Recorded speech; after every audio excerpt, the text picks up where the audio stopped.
le bon pied. Hein. Absolument. Pas sur le très bon pied parce que il faut affronter un peu le boulot. Absolument.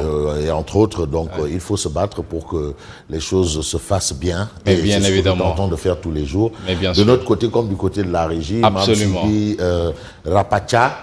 Rapacha. Oui, Rapacha. Voilà, ils sont là, hein, ils sont là pour essayer de rendre ce travail aussi bien qu'on le peut. Voilà. Absolument. Alors c'est toujours un honneur d'être en face de vous, bien entendu. Tout à entendu. fait. Le plaisir est partagé. Absolument. Donc, il faut dire que c'est la lecture des parutions comme vous l'avez dit tantôt. Absolument. Et c'est après les informations. On est plus dans le cadre de l'actualité. Ah ouais. Et l'actualité, c'est une chose importante. Hein. Très bien. Donc, il faut quand même s'y atteler. Ah ouais. Alors, avant de commencer, un petit clin d'œil à nos amis qui ont l'habitude de nous suivre tous les matins. Ce sont les mêmes. Hein. Bon, ils sont un peu partout dans le monde. Absolument. Ils sont en Afrique. Bien sûr. Ils sont en Europe, en Asie, un peu partout. Et au Sénégal, bien entendu, on a des gens quand même qui nous accordent du crédit. Et il faut qu'on leur rende l'appareil. Absolument. Alors, je pense à, bien entendu, GBC, le fondé, Dalibé Tierno Bokar Alphaba, Khalif général de Orefondé, bien entendu, le talibé de Serigne Abdourahmane Baké, Gaïndé Fatma. Et vous avez son bonjour d'ailleurs. Bien sûr. Bien entendu, Borom Taïf. Borom Taïf. Un clin d'œil à Borom Taïf. Le talibé, bien entendu, Ibrahim Ali, Madame Li, bien entendu, Madame Li, Madame Li qui nous suit également, et Maria Massar, tous ces gens-là, ils nous suivent. L'imam Ratib Mohamed Mustafa Diagne. Bon, je ne sais pas si l'imam est en Haloua, parce que l'imam Ratib, il a délégué ses pouvoirs, au niveau de la mosquée, de la sphère Ousmane Tanor Dieng de Diamniadio. Alors, on salue également quelqu'un qui nous accorde du crédit. Et c'est pas n'importe qui, le professeur Mary-Théo Niane. Ça, c'est le professeur Mary-Théo Niane, le professeur, non, c'est un crack. Oui, mais bien sûr, on n'en disconvient pas du tout. Tu sais, on va pas dire, nous, très jeunes, on ne lisait pas mathématiciens. Ceux qui avaient le don de comprendre les maths, on les appelait des matheux. Les matheux. Mais tu as raison, hein. Le professeur Mary-Théo Niane. Attention. Qui nous souhaitons quand même meilleurs vœux de nouvelles. Mais absolument. Mary-Théo Niane, qui est aujourd'hui présent à toutes les consécrations et toutes les congratulations dans les universités, dans tout. Oui, c'est lui qui est le parrain de presque tout. Bien sûr. Donc, une grosse bizarrerie d'ailleurs. Donc la matinale est devenue un rendez-vous. Non, un grand rendez-vous. Un rendez-vous important. Absolument. Très important. Bien sûr. Important de chez important. Bien sûr. Habib Niang aussi. Habib Niang. Non, je tiens quand même à saluer Habib. Habib Niang. Soukali Sénégal. Habib Niang. Ah oui, ambassadeur de la paix. Absolument. Chantre de l'action sociale. Tout à fait. Alors, clin d'œil à Habib Niang. Alors, c'est parti, Fabrice, pour bien entendu. Alors, moi, je déménage. Mais je bien suis sûr. contraint de déménager pour des raisons... oui, voilà. Allez-y. Voilà, merci. Alors, avec votre permission... Mais bien sûr, je vous en prie, Fabrice. Et avec la permission de Mam Sidi? Oui. Ou bien je reste ici? C'est bon. Je peux y aller? Oui, allez-y. Je peux prendre la clé des champs? Non, je ne prends pas la clé des champs. Je vais... Mais bien sûr, allez-y. Absolument. Je vous en prie. Alors, merci. Donc, on aura probablement la lecture des parutions ce matin. Absolument. Et on peut vous dire un peu de quoi il en est. Alors, déjà... On peut commencer par le journal Tribune Sport. Tribune Sport à l'honneur. Alors c'est le sport qui est à l'honneur parce que c'est un digne fils du Sénégal quand même qui vient de prouver que Sénégal... quand même, Sadio Mané. Sénégal, de coup Aladji Mali, de coup Cheikh Ahmadou Bamba, bien sûr, de coup Limamoulaye, Boukounta et entre autres. Ils sont nombreux, ceux qui ont prié pour le Sénégal. Bien sûr. Ceux qui se sont battus pour le Sénégal. La John Goné Latir. Bien sûr.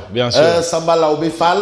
Ils sont nombreux. Alors, on a Tribune Sport. Vous voyez un très beau poster à la une de Tribune Sport. Un beau poster. L'attaquant sénégalais. On a l'impression de voir un Mansa.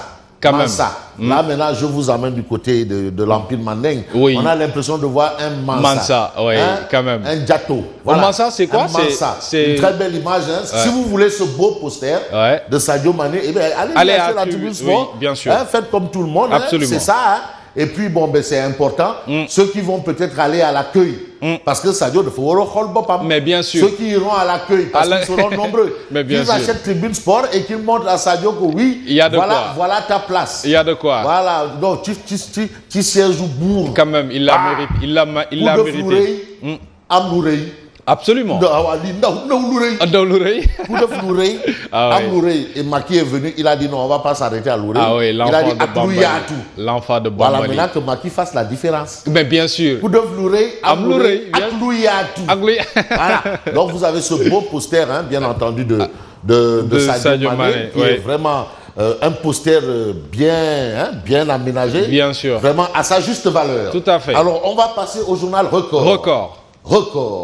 Là, c'est le quotidien sportif du groupe des médias. Absolument. Et on passe au journal Record. Record révèle enfin le sacre. Sadio, roi d'Afrique. Ça, c'est le football. Sadio, roi d'Afrique.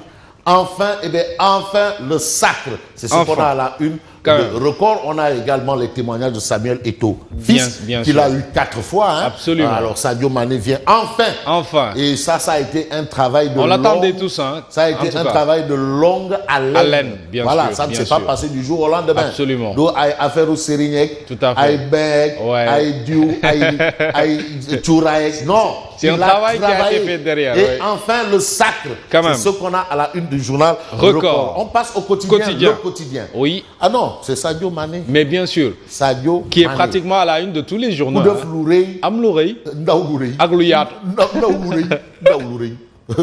Alors, on passe au quotidien. Le quotidien. Le quotidien.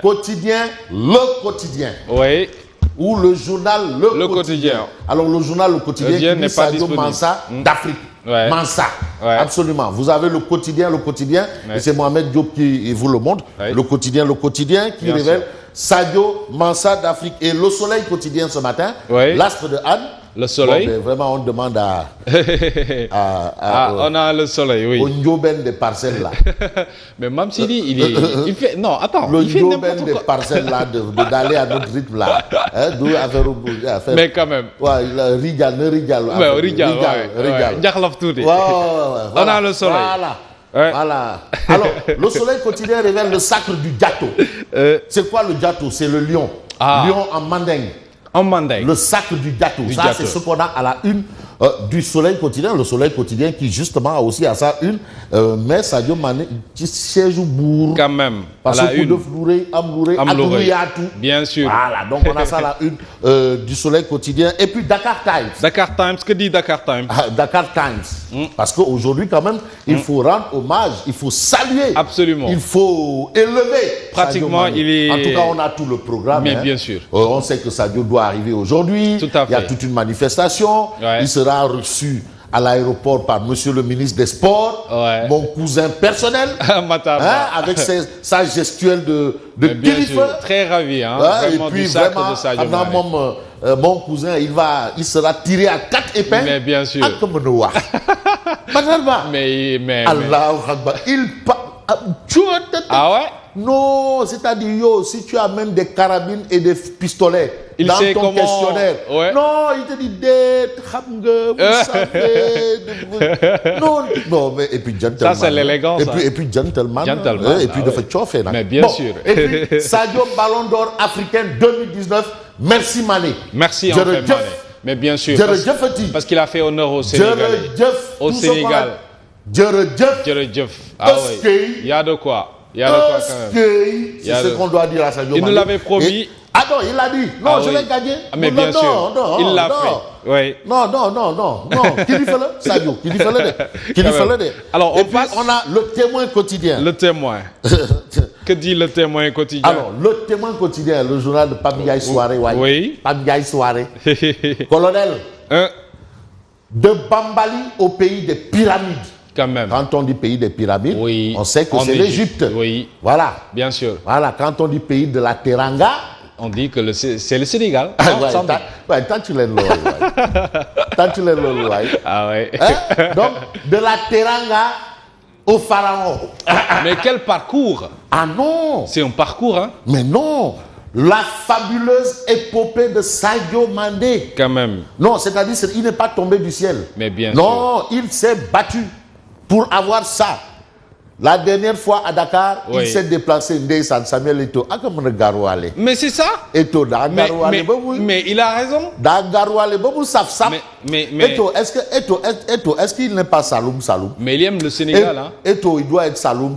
Il aime le Sénégal. Non, et Samuel Eto'o, je vais vérifier. Parce que vraiment... Parce que non, il faut me garoualer, quoi. Non, affaire bi defante quoi, defante. Comme affaire Saloum, quoi. Non, mais il dit clairement que non, mais écoutez, merci d'être venu à Dakar. Quand même. Merci d'être venu en Égypte. Ah, ça c'est important. Non, quand il a souligné. Hein. Non, c'est que c'est une manière de faire. Mais bien sûr, ah oui. On connaît tous. La fabuleuse épopée de Sadio Mané de Bambali au pays, bien entendu des pyramides. On passe à Vox Populi. À la une de Vox Populi. Vox Populi. Je l'avais promis. Ouais. Il l'avait promis et il l'a fait. Hein? Quand même. Hein? C'est ce qu'on appelle. Ouais. Quand tu promets et tu le fais, on dit. On dit. Hein? Ouais. Hein? Gor. Wardja. C'est pas les Wardja. Chose promis, chose due. Non, c'est pas les Gorche Wardja Nadjo ou les. Non, non. Gorche Wardja. Oui. Ay Gorche Wardja. Ay Chamlangal. Chamlang tapale. Ay affaire moi lolu quoi. Non, Gorche Wardja. Ah oui. Je l'avais promis. Non, il a dit je l'aurai la prochaine fois. Et il l'a fait. Et voilà, Mini. Chose promis, chose due. Mais bien sûr. Je l'avais promis. Et voilà. Affaire Ngok. Mais on reste avec Vox Populi. Vox Populi, oui. Alors, on reparle de l'affaire du meurtre de Fatoumata Mactar Ndiaye. Aujourd'hui, c'est le procès. Oui. On est avec Vox Populi. Oui. Et on a le chauffeur ou présumé tueur. Il n'est pas encore condamné. Quand même. J'ai bu son sang. Waouh. Ça, ce sont les propos. Ça, c'est des révélations. Ce sont les propos de Batch. Waouh. Sambasso. Wow. Batch. Et Batch qui a fait des accusations graves. Mais quelle révélation. Grave. Ah oui, des accusations. Attention. Oui. Maintenant, nous allons avec Walf Quotidien. Walf Quotidien. Le quotidien du groupe Walf Adjiri. Oui. Meurtre de Fatoumata Mactar Ndiaye. Révélation explosive. Quand même. Que des révélations au tribunal hier. Mais attention. Oui. Sambasso Moui Awanyang et Abdoulaye Timbo. Awanyang, qui est deuxième questeur à l'Assemblée nationale. Waouh. Papa. Et Abdoulaye Timbo qui est le maire de Pékin. Quand même. Là, le parquet requiert la perpétuité. Waouh. Bon, maintenant, Sambasso, il joue à quoi? Ou il fait quoi? Qu'est-ce qui se passe? En tout cas, il l'a dit. Hein? Est-ce qu'il n'est pas en train de trouver des voies et moyens pour Manam, c'est-à-dire, ouais, quand même. Parce que moi, à la place de Awanyang, à la place de Awanyang, aujourd'hui, ce serait quand même un coup. Quand même. Un coup dur. Ah oui. Vraiment, Awanyang, ça c'est un coup dur. Elle doit être très jeune. Qu'est-ce qui se passe? C'est ça. C'est la question que la tout le monde se pose. Oui. Le journal du groupe des médias. La Tribune. Voilà. On revient à la Tribune. Mais tout ce qu'on peut retenir, si c'est Timbo, Awanyang cité par là, Timbo par-ci, des marabouts, tout ça autour de Sawai Batch, Sambasso le chauffeur, qui aujourd'hui qui est le présumé meurtrier de sa patronne, l'ex-conseillère Fatoumata Mactar Ndiaye.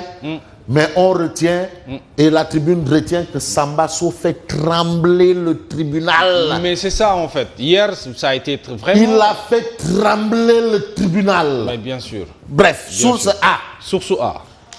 Mais source A, à la une de source A, ce que nous livre source A, ce sont justement ce qu'on a entendu autour justement du meurtre de Ndeysaan Fatoumata Mactar Ndiaye. Tout le monde est d'accord que femme Lidit Koubarle. Oui, qui était la 5e vice-présidente du Conseil économique, social et environnemental, Lidit Koubarle. Bien sûr. Lidit Koubarle. C'est ce qu'on retient. Bon, c'est vrai que quand quelqu'un, on dit toujours du bien, mais si le président Macky Sall s'est déplacé, c'est quand même un problème. Ça veut dire ce que ça veut dire. Bien sûr. Mais ce que retient source A, c'est que tout ce qui a été raconté là-bas, voilà, il s'est interdit au moins de 18 ans. Ah ouais? Lolo Khale Woroko Degou. C'était atroce. Attention, oui, il y a des choses vraiment qui font peur. Quand même. On est dans quelle société? Quand même. De quelle société il s'agit? Absolument. Où sommes-nous? L'homme. C'est compliqué. C'est vrai, l'autre disait l'homme est un loup pour l'homme. Ouais. Mais est-ce que finalement, c'est pas une tournure ou c'est pas une caricature quand même qui devient réelle? C'est quoi? Interdit au moins de 18 ans. Voilà.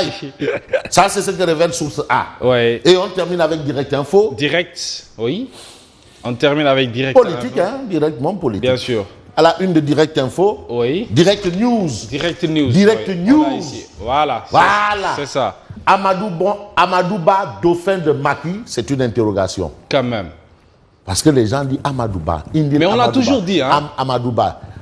Dogma Amadouba. Voilà Amadouba. Dieu est grand. Amadouba. Macky, Amadouba. Amadouba, Macky. Après Macky, c'est Amadouba. Amadouba, c'est l'ami de Farbangom. C'est l'ami de El Pistolero. Les deux se tirent dessus. Tout le monde est l'ami de Amadouba. Amadouba, c'est l'ami de tout le monde. Mais et le président qui dit qu'il n'y a pas de dauphin? Amadouba d'Abri Khalis. Mais ah ouais. Amadouba, il est gentil, il est beau, il est gentil, il donne de l'argent. Voilà. Donc il y a un débat autour de Amadouba. Tout est Amadouba. Mais maintenant, Direct News titre